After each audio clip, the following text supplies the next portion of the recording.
together with Stand With Us. Someone else. And if you're not familiar with Stand With Us it's an international organization. It's a nonpartisan and nonprofit organization, and their mission is all about educating people of all ages and backgrounds about Israel um, in a as a way of combating both misinformation, of which we know there is a pandemic of that, and as a way of combating anti-Semitism. And we know that whenever things heat up in the Middle East, there tends to be a rise in anti-Semitism all over the world, and we certainly experience it here at the United States. And so we're very fortunate to have Jolie Davis, who is the high school coordinator, Tri-State high School coordinator from Stand With Us. And our presenter tonight, we're very happy to welcome back Alyssa Alul, who is now the Assistant Director of Campus Strategy for Stand With Us. A little bit about Alyssa. Alyssa is Canadian. She graduated from York University. And while at York University, I guess that's when Alyssa became involved with Stand With Us and took on some roles as an Emerson Fellow and a campus liaison. Maybe she'll tell us a little bit more about that as well. She was also the first ever Jewish and pro-Israel student elected to York's Board of Governors, which is pretty impressive and incredible at the same time. And there she, represented the entire student body there. And following graduation, Alyssa worked for the Ministry of Municipal Affairs and Housing, and then was a legislative assistant. And prior to this assignment, I guess she was the senior campus strategist with Stand With Us, where she has and continues to work with students on the ground, helping them develop strategies to fight BDS, anti-Zionism, and anti-Semitism on campuses. So we're thrilled to have Alyssa with us. And I want to thank David Burke because David is he's our primary liaison to Stand With Us. And he is the one who really advocates within the congregation that both our high school students and college students be well prepared to deal with subjects like BDS and anti-Semitism and anti-Zionism. So David, thank you for making this a priority of our temple. And thank you all for joining us, and I'm happy to turn it over to you, Alyssa. Thank you so much. And thank you so much for having me tonight. I'm really excited to be here with all of you. Before I share my screen and we jump right into tonight's topic, just to give some background of, who I am and what I do at Stand With Us. So I'm a part of the research and strategy department. So what we do as a department is we provide a lot of specialized research and educational content to the rest of the organization and to students on campus and in high school, middle school as well, and to partner organizations that we work with, the general public, of course, and then also internally to staff members. And then we also work on strategy and provide resources and advice to staff members, again, partner organizations and students and community members that we work with to help them respond to and combat issues that may arise, whether they be on campus, high school, middle school, and, or in the professional world or communities that they live in, and so much more. And helping them to combat anti-Semitism or anti-Israel issues that they may face, and also to help them in being proactive to try and, prevent issues from arising to begin with, and to also, proactively educate about Israel and anti-Semitism. So as the Assistant Director of Campus Strategy, I oversee a lot of the campus strategy work that we do in helping students respond to issues that they're facing on campus, and also to be proactive in attempting to prevent those issues to begin with, or to, try and turn a negative situation into a more positive one. So I know that, I see Pam, you had mentioned that you have twins heading to college, which is very exciting. Mazel tov, and I'm sure most of you either have kids in college already or are going to be starting college soon. And I know that while this is a really exciting time, it can also be stressful for many of us in the Jewish and pro-Israel community, because we're not sure what to expect and or how to prepare. The media, we're often seeing in, at least in the Jewish world, that it seems like there's constantly issues with anti-Semitism on campus, and it can seem really scary. And I definitely don't want to minimize those issues, because anti-Semitism, unfortunately, does come up. Luckily, it's not a daily thing, so don't worry. Your children will have wonderful college experiences. But if they do face, a bump in the road or an anti-Semitic issue along the way or anti-Israel issue, we are here to support them. So tonight we're going to do a run through of a campaign that is top of mind for many of us, and we see is very pervasive on college campuses. It's the Boycott, Divestment, and Sanctions movement. So I'll give you a bit of a taste of what we educate students with, how we prepare them, and how we advise them with strategies that they can use to combat it. And then I'll also talk about some other scenarios that we commonly talk about and are concerned about our students facing on campus, and what they can do about it, how we can all prepare, and different stages of life, and then of course we'll open up to questions. So with that, I will share my screen. Okay, can everybody see my screen okay? Amazing. So feel free at any time to ask any questions or to make any comments, and you can put them in the chat. And Jolie will be my wing woman and help me by reading the chat for me, since even though I've had a year on Zoom to figure this out, I have still not figured out technology and don't know how to multitask on my computer. But thank you, Jolie, for helping me. Or you can just go ahead and unmute yourself and call out, and you can just call my name or start speaking, and I'd love to hear from you. So something that I usually ask our students, whether they're on college campus or in high school, but I would actually love to hear from you as well, because I think this is a term that we often talk about, and it's kind of assumed that everyone in the Jewish community or the pro-Israel community, or even just in the political world, knows what we're talking about.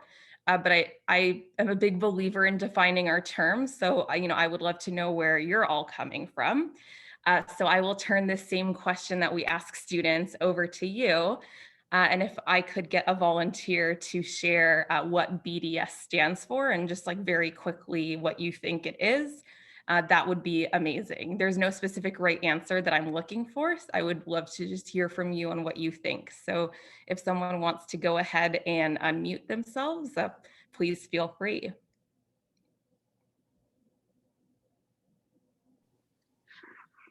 Hi, this is Pam. I'll take a stab. So it's Boycott, Divest, and Sanction. And what's happened is it's basically, there's a group on college campuses called the Students for Justice in Palestine, and they created this program. And what they really do is they try to give a very one-sided view of the Palestinian-Israeli conflict. And they use terms like that Israel is an apartheid state and other misinformation to win over the hearts and minds of students on campus. And one of the biggest tactics they use is something called intersectionalism, where they get other quote unquote minority groups, underrepresented groups, who also feel this sense of being oppressed people, to join them and pose themselves as the Palestinians are oppressed people and that their land is being occupied. They use very highly charged words, and they've done a very good job of getting other groups who otherwise might not be as sympathetic to join them and have a very anti-Israel bias. Thank you so much, Pam. That was very thorough. I appreciate your response. And yeah, you're exactly right. BDS stands for the Boycott, Divestment, and Sanctions Movement against Israel. This is marketed as a global movement that what they claim is to protest Israeli policies, pressure Israel to comply with international law, and bring about better human rights for Palestinians. Unfortunately, as we'll see, taking a look back in history and at the movement as it is today, we'll see that unfortunately, that is not the case. It's not to bring about a better future or, end the conflict and, bring about peace, which, many of us support and would like to see. This just is not the way to do that. Despite that it can be marketed that way. In reality, it calls for boycotts of Israeli goods, divesting funds, from companies that do business with Israel, and of course, having governments apply sanctions against Israel.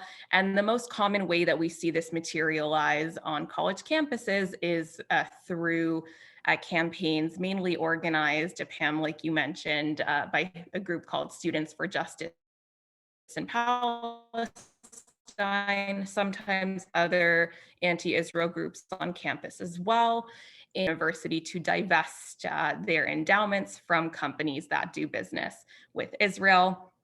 Whether they actually invest in those companies or not depends on the campus. But really, as we'll see, the main goal of this, unfortunately, is to turn public opinion against Israel.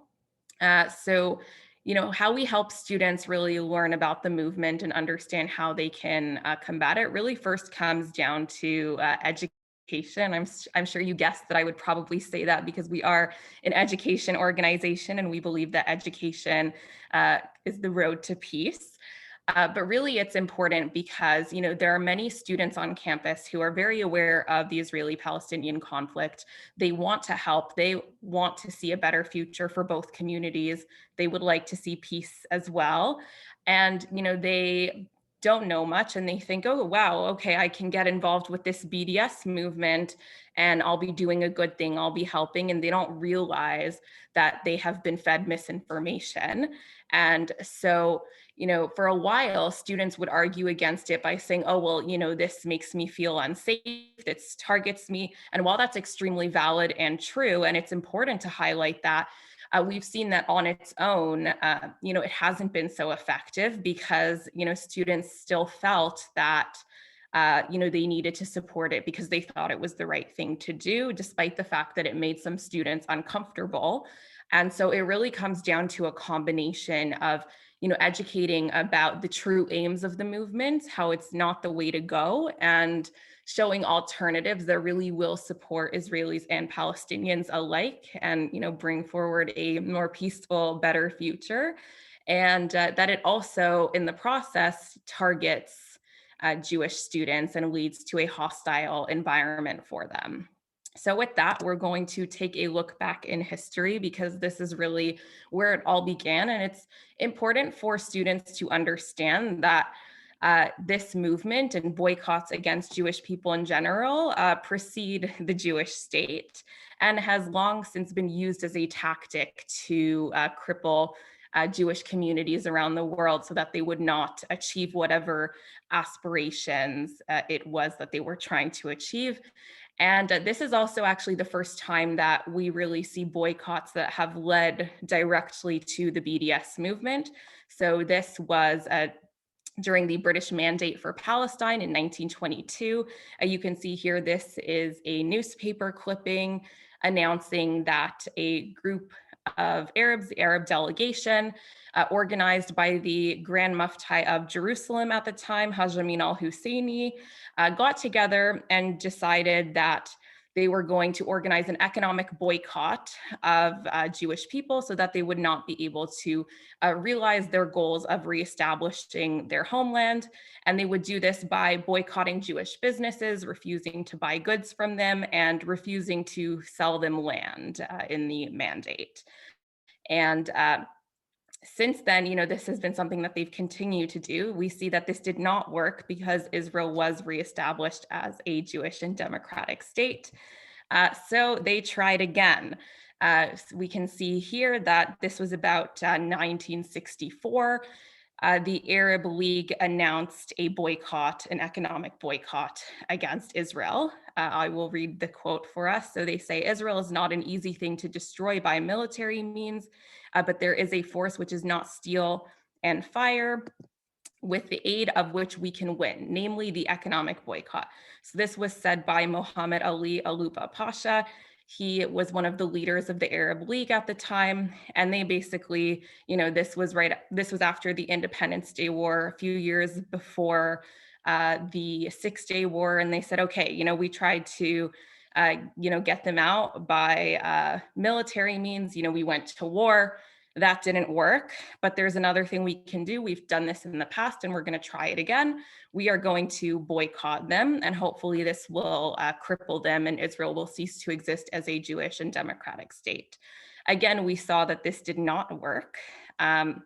So this actually led to the first official call for a movement to boycott, divest, and sanction Israel. This was at the 2001 UN Conference Against Racism. This was held in Durban, South Africa, following the collapse of the apartheid that existed within South Africa.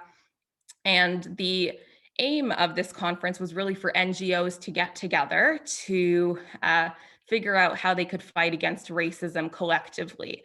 Unfortunately, that is not what happened. It turned into what many called as, a day of putting Israel on trial. There were protests, as you could see from the picture, where they got together and they declared and called for complete boycotts, divestments, and sanctions against Israel, and declared that Israel was an apartheid state. And you can see the symbolism there that, following the dismantling of apartheid in South Africa, they were now declaring that Israel is an apartheid state and they must boycott Israel, divest from companies that do business with Israel, and apply sanctions against Israel.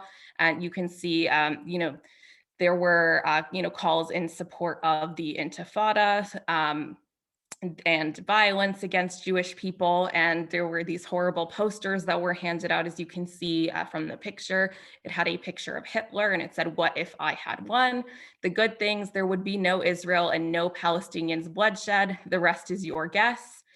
The bad things, I wouldn't have allowed the making of the new Beetle. The rest is your guess. So we're not going to really comment about the right side, but the left side, we can see that Israel is painted as this horrible thing, that it's even acceptable to glorify Hitler and the despicable genocide that was carried out only a few years before, pretty recently. It's only been 70 years since now, we're in 2021, so that was 20 years ago. So this was 50 years after the Holocaust, so pretty glaring. And, following up on that, we saw that the first time that they actually called for divestment to be launched on American campuses was by Francis Boyle. He was a professor at the University of Illinois, and he was also a former advisor for the PLO. And he is known as the founder of Divestment in America. And he called for students to get together and launch these petitions that they would garner signatures on, calling on their university's administration to divest their funds from companies that do business with Israel, and using it as a platform to spread misinformation about Israel, that Israel's committing a genocide, apartheid, and all these horrible things. And he was actually known to call Israel Jewistan, unfortunately, and as you can see here, stated that the Palestinians must sign nothing and let Israel collapse. So again, there was this idea that if we can cripple Israel economically, eventually it will lead to Israel's collapse as a Jewish and democratic state. This was, branded as more right-wing and therefore was not as successful on college campuses where many students were progressive-leaning and wanting to be involved with human rights issues. So they actually went through a rebrand, which is how the boycott, divestment, and sanctions movement against Israel that we know of today came about. So, 2005 is known as the official call. That's how it was rebranded. And it is sold as a call from Palestinian civil society.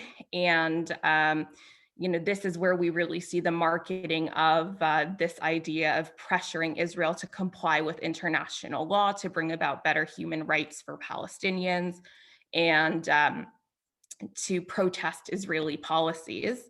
Unfortunately, that's not the case, as you'll see on the next slide. But what's interesting is that, when they say that this is broadly representative of Palestinian civil society, our research shows that we're actually not sure how true that is. It's quite unclear based on the polls. And the Palestinian authorities actually distanced themselves from the movement. And when we look at these, civil organizations that they refer to, these are organizations like the BDS National Committee, which includes terrorist organizations like Hamas and PFLP. So, a little bit concerning. And, as we can see here, you don't have to take my word for it. We can see from the co-founder of the movement and leading activists within the BDS movement that, while they tell the world that this is a way to bring about a better future, unfortunately, that is not the case. And what they're really advocating for is, for Jews to be ethnically cleansed from the land, not a two-state solution or another option. What did it say from Here, I apologize if just everyone, if you're not talking, if you could mute yourself so that there's no feedback, that would be wonderful. Thank you. Unfortunately, as I was saying that, while they tell the world that this is a way to bring about a better, more peaceful future, we can see here that that's not the case. And in reality, unfortunately, it advocates for, not a better future for both Israelis and Palestinians, but, a world in which there is no Jewish state and Jews are left again as a stateless minority. Can I actually get a volunteer to read the quotes on the slide?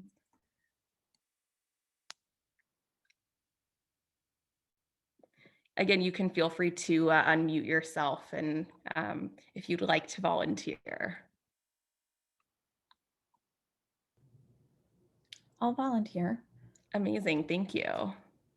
We Oppose a Jewish State by Omar Barghouti. Don't know if I'm pronouncing his name right. Yeah, that was perfect. And he is the co-founder of the BDS movement. He was the one whose picture was on the slide before. Okay. Bringing down Israel really will benefit everyone in the world. Lara Kiswani. Israeli Jews are colonial settlers. Colonizers are not entitled to self-determination. Omar Barghouti. The real aim of BDS is to bring down the state of Israel. Asad Abu Khalil. I'm not sure if I said that. Yeah, that was right. BDS does mean the end of the Jewish state. Ahmed Moore. Great, thank you so much for reading those for us. So as you can see, they say in a very straightforward manner that the true aim of the movement is to bring down the Israel as a Jewish and democratic state. And, they attempt to, paint this as justice as opposed to, advocating for, a peaceful and just future for both Israelis and Palestinians. And, it's really important that, we're making sure that students are equipped to educate about this, to show the true aims so that can also show alternative solutions that really do make a difference in the region. So when it comes to, how they actually accomplish this, because right now we can look at it and think, okay, well, Israel's doing great economically. They have all these partnerships, things are going really well. So, how do they actually plan to accomplish this other than just simply saying that they're going to do it? So, we've come to learn that it really follows a three-step strategy from short-term to long-term. Right now, we're really in the short to medium-term phase, which is good because it means that there is still time for us to be able to make a difference through education and to turn things around. But it also does mean that it requires a lot of effort, on the part of our community, our students, to really, educate their peers when they have the opportunity to do so. So, as we can see in the short term, mainly on college campuses through running these divestment campaigns where, many individuals are still forming their worldviews and are, learning, unfortunately, lots of misinformation about Israel and thinking that they're getting involved with something good, when in reality, that's not the case. And then, they are able to turn public opinion against Israel. And then, of course, eventually these students graduate, move into the workforce, and, many of them are going to become important leaders around the world. And, that leads us to the medium term where, they will not want to work with Israel, whether it be academically, economically, politically, culturally, and more. And this, in however many years would ultimately cripple to Israel to the point that it would collapse and cease to exist as a Jewish and democratic state. So how do they actually do this on campus? As I mentioned, we're still in the short to medium term. So how do students actually, accomplish spreading this misinformation so that they can turn public opinion against Israel? So we have identified that students for justice in Palestine and other anti-Israel groups on campus often follow a four-step strategy to do this. And this is actually something that's used by many movements throughout history to accomplish a goal. Many really positive movements, like the civil rights movement, for example. And these steps are, developing a compelling narrative and setting tangible goals to really spread that narrative far and wide through campaigns, social media programs, then mobilizing the supporters they gain from spreading that narrative, building diverse alliances when it comes to campus through getting involved with different campus groups. Pam, I think it was you that touched on this idea of intersectionalism, that, they get together with these other groups, build these relationships with them, and, they try to showcase that, our struggles are connected and they are similar, or if not the same. So therefore we need to support each other. So, and many other important causes will think that their cause is the same as the anti-Israel cause, and that in order to help, they need to fight against Israel. And then, ultimately, these students either get elected to student government positions in leadership themselves, or they build relationships with those who are in these student leadership positions. And in doing all of this and in following these four key steps, once they get to the fourth step, the leadership position, they are able to actually present their peers, or if they are on student government themselves, with legislation that is voted on either by the student government or by the entire student body via a referendum, where students are presented with oftentimes a quite biased and misleading questions that they can vote yes or no to. And then what ensues is a campaign where they spread further misinformation about Israel and, engage in lobbying and talk to as many students as possible to get them to vote in favor of this legislation. And in doing so, they are spreading this message far and wide, which turns the public against Israel and, by extension, the Jewish and pro-Israel community on campus. unfortunately, through creating this us versus them situation where those who are against Israel are painted as supporters of human rights, and those who support Israel are painted as the oppressor that needs to be taken down.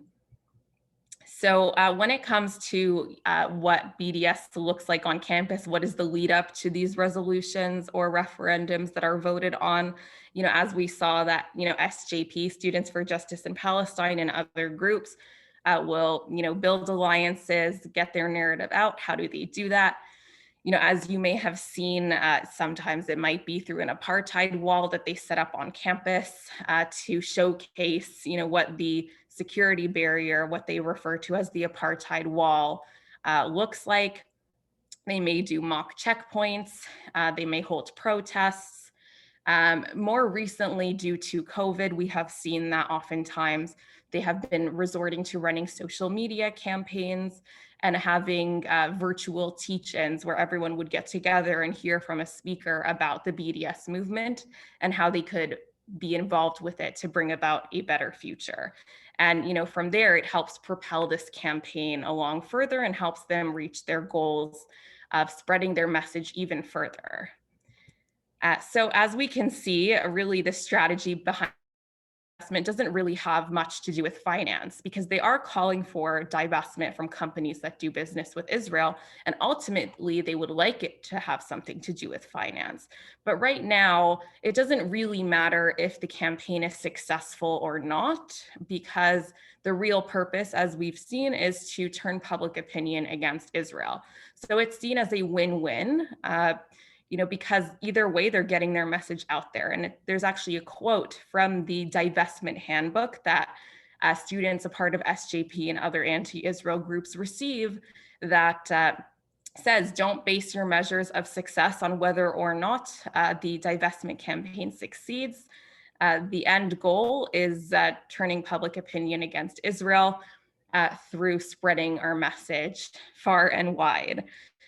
So really, it's seen as a win-win because either way, they're getting their message out. And this is something that's really important that we really emphasize for our students, for them to understand the importance of standing up for themselves and their community, and really, educating their peers when they have the opportunity, so that this strategy is not successful, and to make sure that they feel comfortable and safe on campus as well. And of course, many of us might be thinking, okay, well, how did they actually successfully get their narrative out there?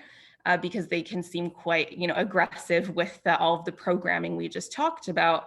But unfortunately, especially as we've seen in the last 2 months or so, I would say the most compelling aspect really is the narrative, because it touches on these emotional arguments that really pull on people's heartstrings, and especially when we're in college and wanting to, get involved with different causes and make a difference and be a part of something bigger than ourselves. It's really compelling when we're given these emotional arguments that tug on our heartstrings.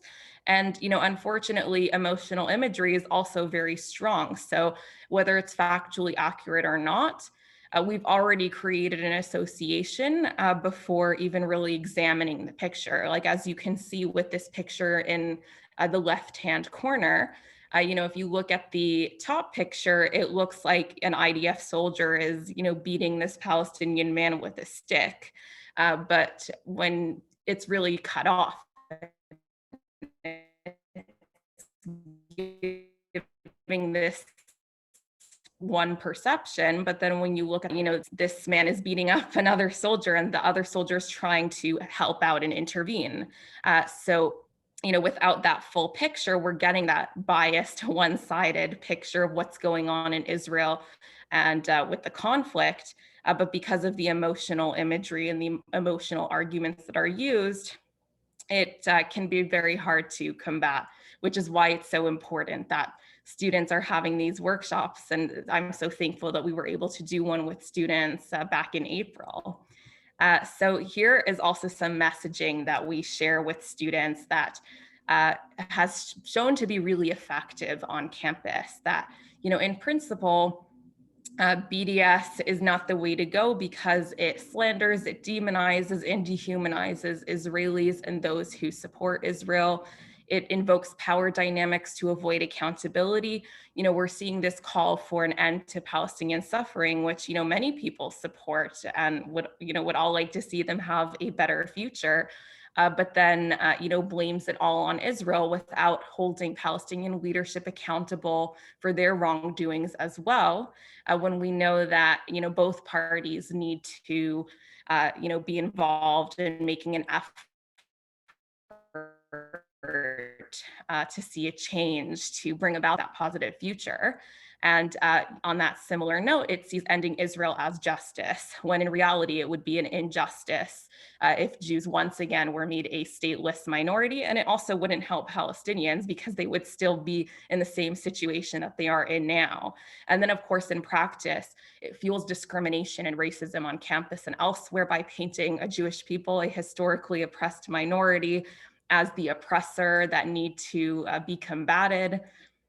It makes progress for peace, as I've mentioned, much less likely. And, it even deepens the wounds of the conflict for those on the sidelines, those involved. And it pushes this destructive solution that is not the answer. And by showcasing that and advocating for alternative solutions and for bringing communities together, students can really make a difference on their campus and appeal to other students who want to do the same. And of course, especially as parents of current college students or students that are going to be starting college, it's also important to remember that, these students are not alone. And, as they are getting ready for college or they're in the midst of it, they are joining amazing, vibrant Jewish communities and pro-Israel communities on their campus who come from, generations of amazing trailblazers who cared about making a difference in their communities and beyond. And they can be involved with and do the same and, connect with peers who are having similar experiences to them and, be a part of something bigger than themselves in a positive way. And of course, they can have each other's backs if and when, things do go wrong from time to time. So when it comes to, students who have not yet started college, how can they prepare and what do we share with them? So I'm going to share a few quick tips. And of course, this might look familiar. It is the same strategy that we saw earlier that SJP actually uses. And as I also mentioned, we've seen that a lot of positive movements have used the same strategy to accomplish their goals. And, given that we are, advocating for equal treatment and support of the Jewish community and a better future for Israelis and Palestinians alike, we should also use the same strategy. And it will also make campus a much better environment for Jewish students so that they can have even more fun and even more of a rewarding experience than they will already have. So as you can see here, I actually wouldn't even say it's developing a compelling narrative because we already have a compelling narrative, which is our history and, where we come from and where we're going. And, students have the ability to share that on campus, whether it's in the classroom or with their friends, or if they're getting involved with different clubs that they're interested in, they can share that when it comes up, and they can get involved with their larger community to set goals to spread it even further. And in mobilizing support community to get out and build diverse relationships, get involved with causes that they're interested in. If they're interested in student government, they can get involved with that. That was something I chose to do and had a really wonderful experience and was able to educate many people. And really, whatever it is that they choose to do, they can be proactive in doing so. And in that way, they will be able to stand up for their rights and against discrimination, deepen the relationship with Israel, and hopefully contribute to a truly just and lasting peace for both communities. And of course, before they get to campus, how can they prepare? Because of course, in being proactive, that often is, for them once they're on campus. But I would say, if students are still in high school, you have children that are still in high school or transitioning from high school to college, this is a great time for them to learn about and understand the BDS movement like we are doing tonight. And they, can learn about and understand anti-Semitism, learn about Israel. And that way they're building that knowledge base. So when they get to campus, they don't feel panicked if they feel like, they're presented with a question or a scenario where they don't know what to do. And they can feel a little bit more confident in knowing that they have a good foundation in doing whatever it is that they need to do to feel comfortable. And of course, we're always happy to help them reach out to their campus counterparts and learn about their future campus. So whether that be sitting down with the campus coordinator at StandWithUs to learn from them, or to be connected with students that are already on that campus or more, we can do that. And of course, if you as parents would like to speak with them as well, we can arrange that too. And of course, they can know that they're not alone. They're joining these wonderful, vibrant communities, as I've mentioned, and we are also here to support them. And with that, once they get to campus, it's always really helpful to be an integral part of the campus community, whether that be through getting involved with the Jewish and pro-Israel community or getting involved with other causes they care about, or both.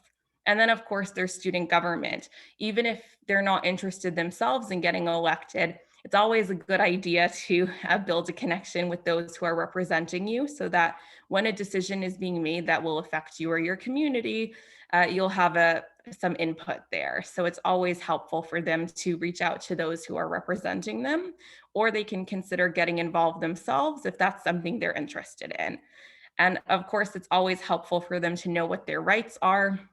And we actually have a legal department that runs workshops to help students know the ins and outs of what their rights are as students. So we can always connect them with our legal department if they have questions or organize workshops. And, of course, they can always reach out to us on the campus Hillel or Chabad, AEPI, many other campus groups, so they can get that support on the ground as well, because they should never have to navigate being on campus on their own.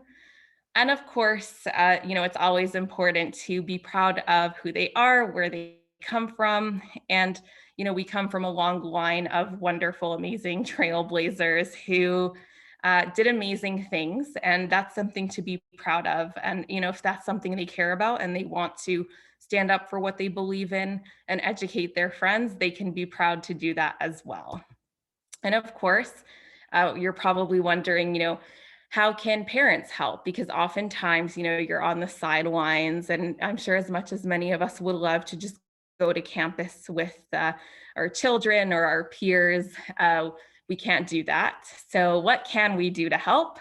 So of course, encouragement, it might not seem important, but it really does make a difference. And, encouraging your children to get involved with their communities before they get to campus. And then when they arrive on campus, whether it be reaching out to us and we can connect them with everyone that can help them, including, our campus coordinators and other departments that stand with us.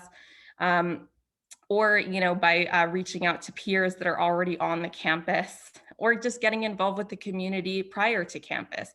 And of course, we also have our Stand With Us high school internship, where high schoolers can gain knowledge and tools to educate their peers about Israel, put on amazing programs, and also prepare for campus. And then we also have our amazing Emerson Fellowship, which is a campus internship where students get to go to 2 conferences in Los Angeles. COVID pending, we will see. They have been virtual currently, but hopefully we'll be back in person soon.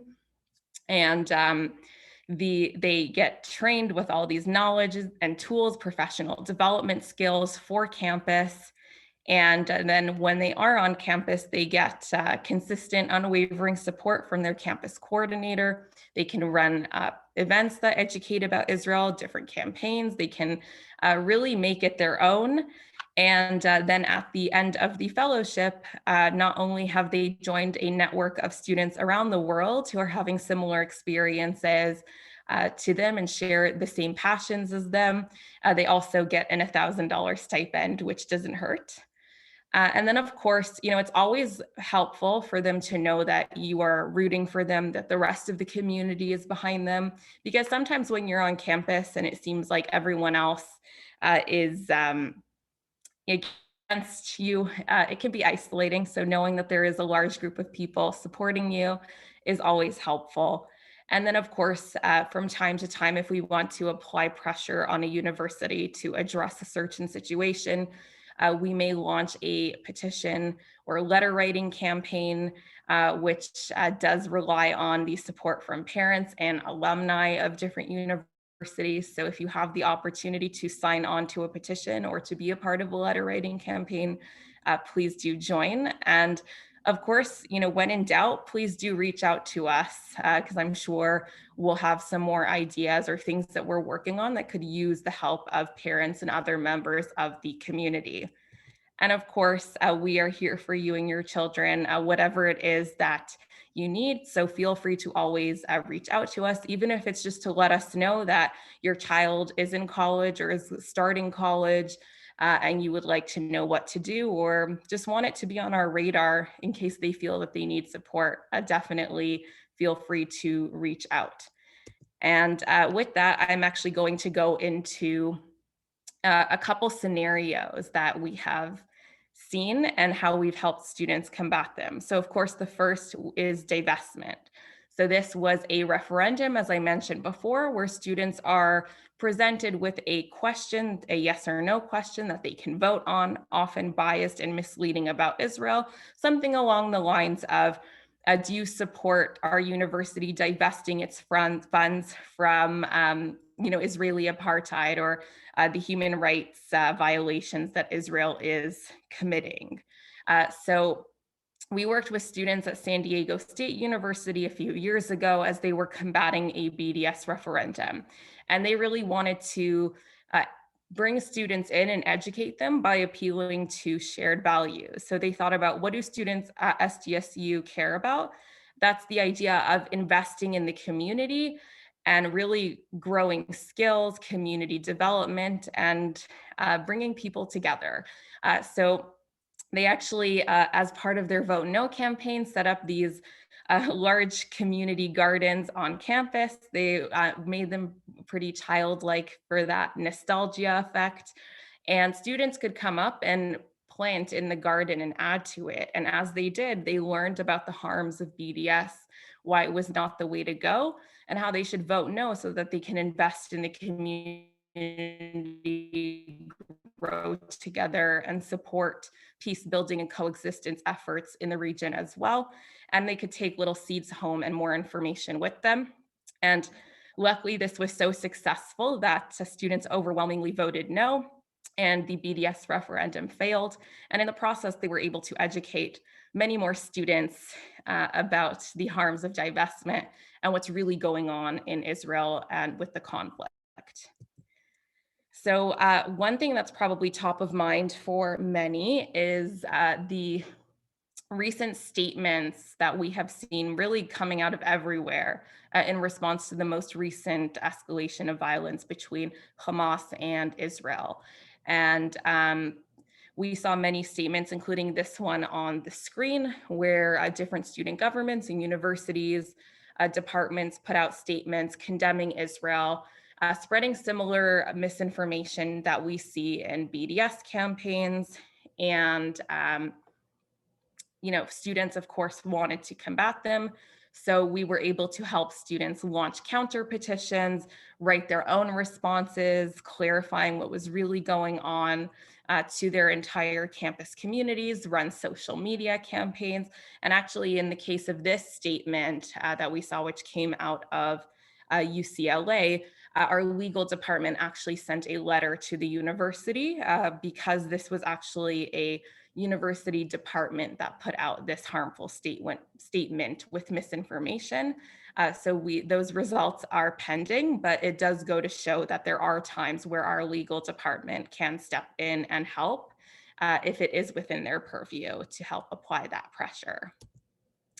Of course, other scenarios that are top of mind, especially for, we get asked about this by many parents, is anti-Israel professors or coursework, and this idea of professors using their classroom as a platform to spread misinformation about Israel. I'm actually happy to say that in many cases, professors are quite open to hearing from students who are not happy with the information that they have shared and are willing to share alternative sources.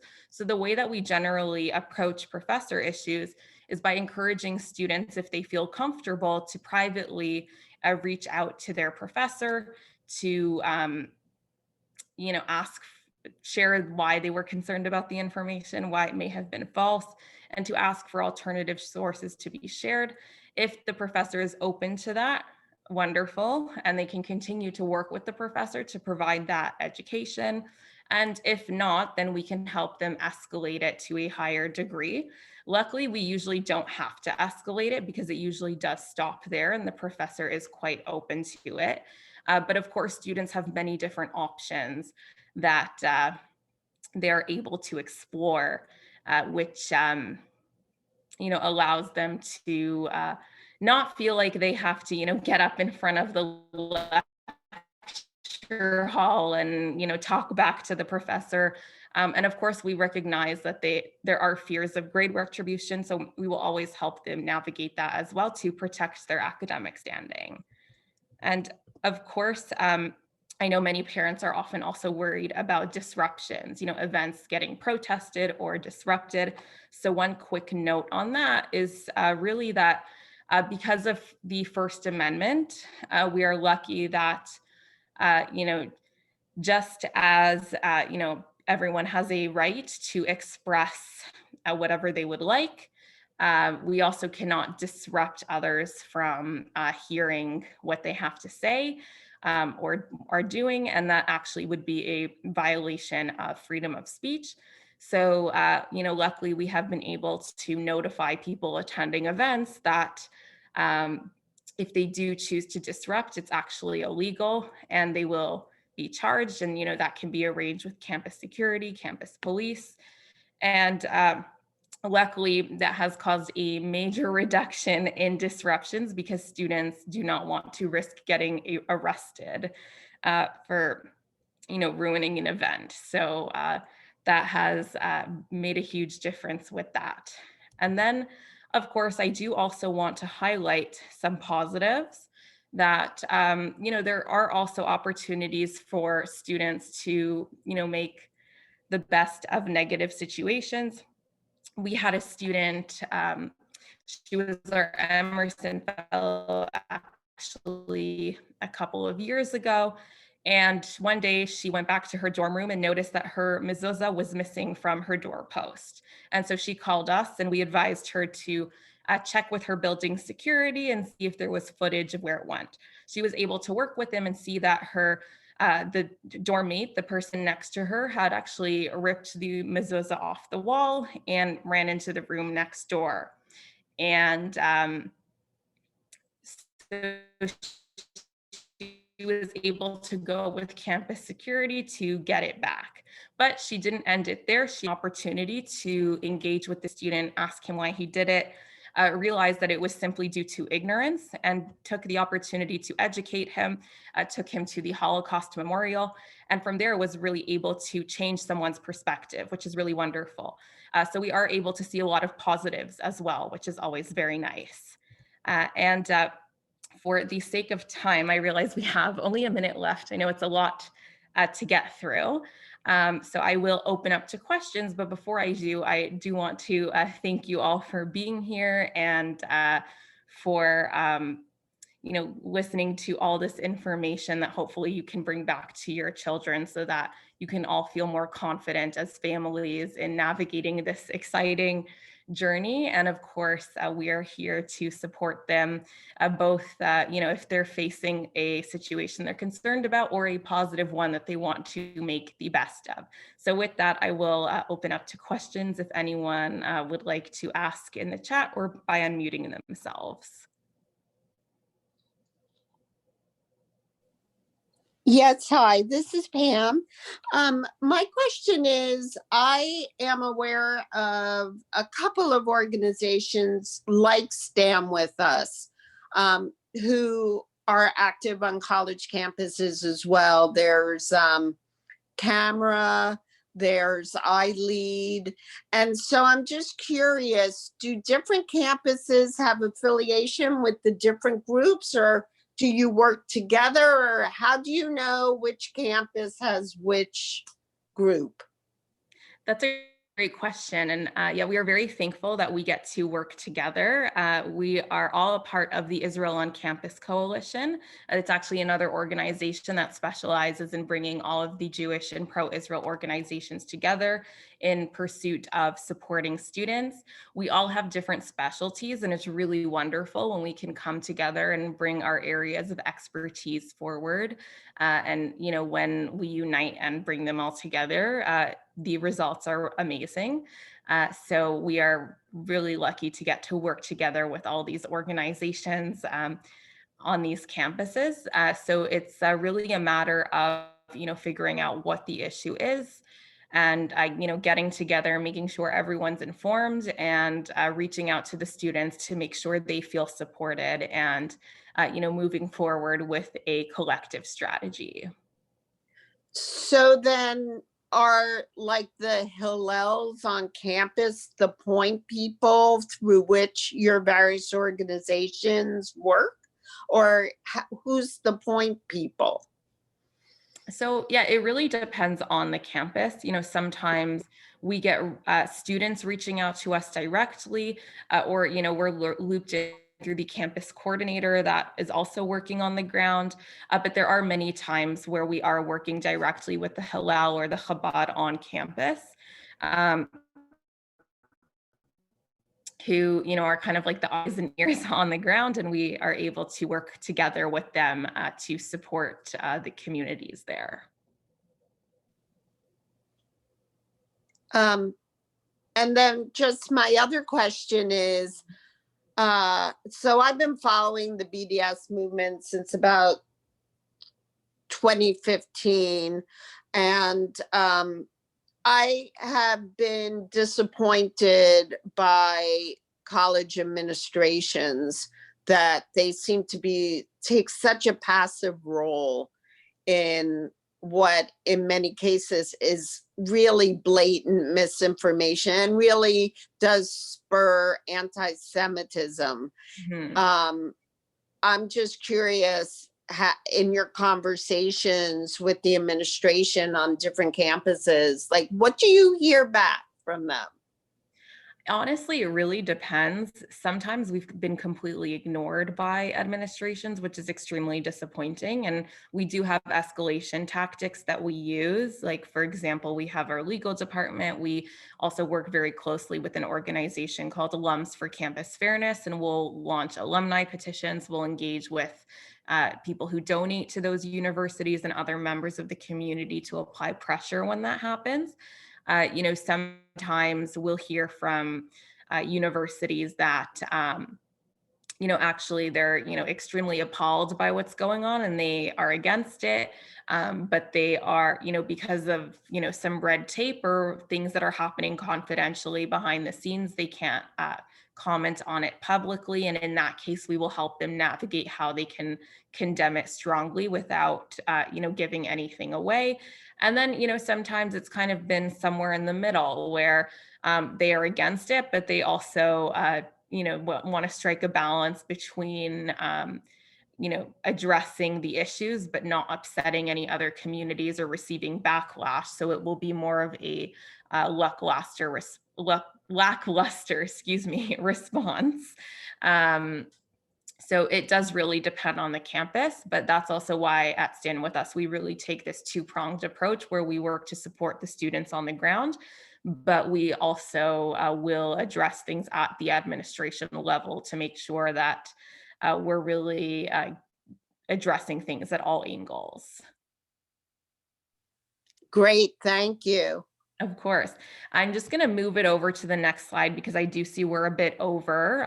But if anyone has any questions, I'm happy to stay further. But here is my contact information if anyone would like to reach out. If you think of a question later, or you want to let me know that your child is going to be coming to campus or anything in between. Alyssa, thank you so much for this presentation. I think we all learned an awful lot tonight, and we appreciate your time. And we're very appreciative of the generosity of Stand With Us to offer these programs to our congregation. The one thing I will say, in a little bit of response to Pam's questions, is that on campuses where the various Jewish organizations, like Stand With Us, like Hillel, like Chabad, all work together, they're really able to have a greater say in what happens, and also the more proactive the congregation, the campus groups can be, the better off they are. One of the most important things that they do, all the organizations do, is try to develop good relationships with the campus administration and with other groups on campus, especially other minority groups.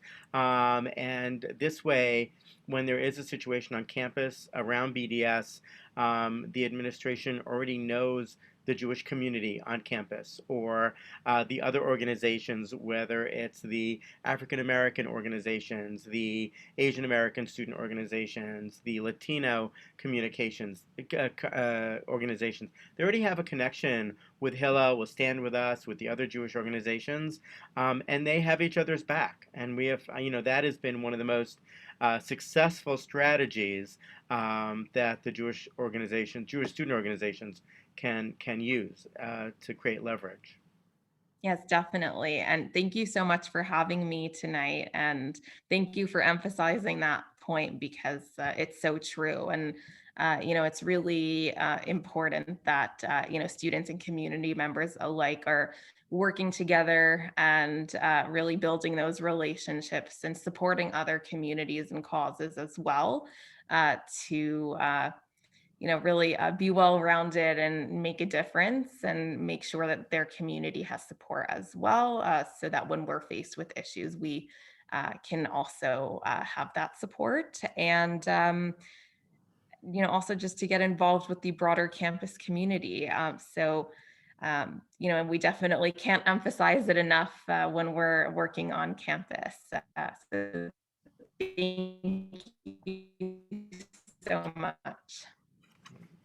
Well, thank you all again for your time tonight. And again, thank you to Stand With Us for a great program. Take care, Thank you, everyone. Alyssa. Good night, everybody. Thank you. Night, everyone. Thank you. You're welcome.